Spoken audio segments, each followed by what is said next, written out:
to the world to share God's message. Today is Heritage Sunday, and we are fortunate enough to have our very own church historian who tells me all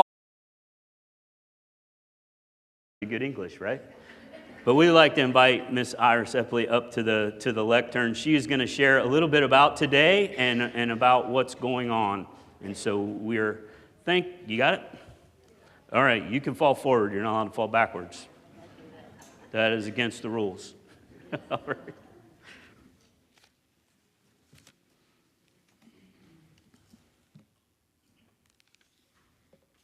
Welcome to Heritage Sunday. We chose the theme this year of singing.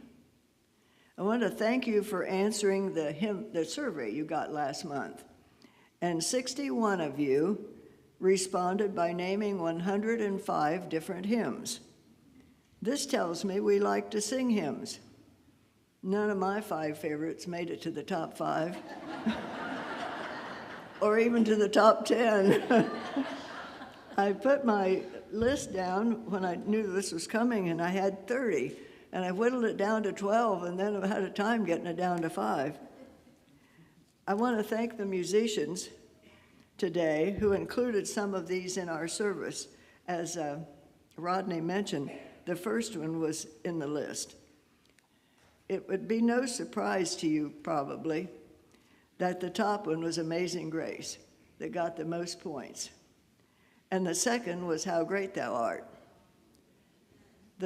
And they had the top points by far. And then the next 3 were kind of close together. That was The Old Rugged Cross, Because He Lives, and In the Garden. And then the next 5 were just 7 points divided those 5. So they were pretty close together. Victory in Jesus, Here I Am, Lord, It Is Well With My Soul, Joyful, Joyful, and Blessed Assurance. Now, there were a few, of course you didn't have your names on them, but I didn't want that anyway, but some of you had 4 of the top 5, which I thought was pretty good. Singing has been a big part of our Methodist heritage. Sometimes they were called singing Methodists or shouting Methodists or whatever. John Wesley encouraged singing.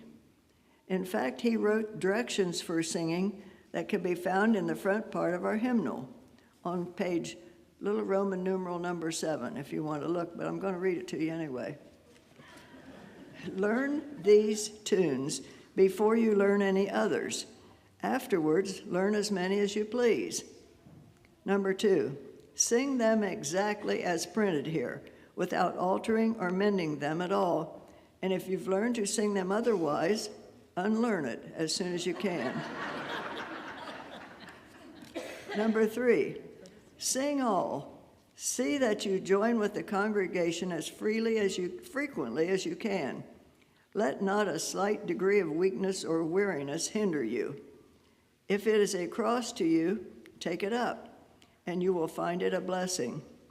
Number 4, sing lustily and with a good courage. Beware of singing as if you were half dead or half asleep, but lift up your voice with strength. Be no more afraid of your voice now, nor more ashamed of its being heard, than when you sung the songs of Satan. Sing modestly. Do not bawl, so as to be heard above or distinct from the rest of the congregation, that you may not destroy the harmony, but strive to unite your voices together, so as to make one clear, melodious sound. Sing in time. Whatever time is sung, be sure to keep with it. Do not run before, nor stay behind it, but attend close to the leading voices and move therewith as exactly as you can, and take care not to sing too slow. This drawling may naturally steal on all who are lazy, and it is high time to drive it out from us and sing all our tunes just as quick as we did at first. Above all, this is number 7, above all, sing spiritually, Have an eye to God in every word you sing. Aim at pleasing him more than yourself or any other creature. In order to do this, attend strictly to the sense of what you sing, and see that your heart is not carried away with the sound, but offered to God continually. So shall your singing be such as the Lord will approve here, and reward you when he cometh in the clouds of heaven. John Wesley's brother, Charles, John was a priest in the Church of England, and his brother Charles was also a priest in the church. He thought there should be a hymn for every sermon. It is said he wrote 6,500 hymns. There are 51 Charles Wesley hymns in our hymnal, plus some other of his writings. Hark the herald angels sing. Christ the Lord is risen today. Love divine, all loves excelling. That's my favorite, which didn't make the list. Another of my favorites, Oh, for a Thousand Tongues. I was kind of surprised it didn't get much response. Traditionally, Oh, for a Thousand Tongues to Sing is the first hymn in our hymnals.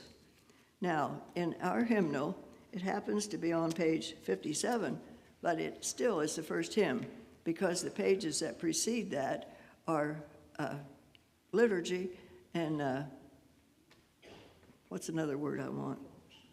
Anyway, ritual. And so it is the first hymn in our hymnal. And it's the first hymn in this hymnal. Can you even see that? This is from the Methodist Episcopal Church Hymnal, 1837. And it's about 2 inches by 3 inches, has 525 pages. And there's no music, it's just the words. And it has a little index in the back of all of these hymns. And Love Divine is in this one too. And Oh, for a Thousand Tongues is the first one. And in our hymnal, it has 17 verses. We typically only sing about 5 or 6 of them. Whenever we have a hymn at the end of our worship service, I find myself humming it, sometimes on my way to the car, or later in the day or the week. So let's keep singing or humming. Let's keep being a singing church. Okay.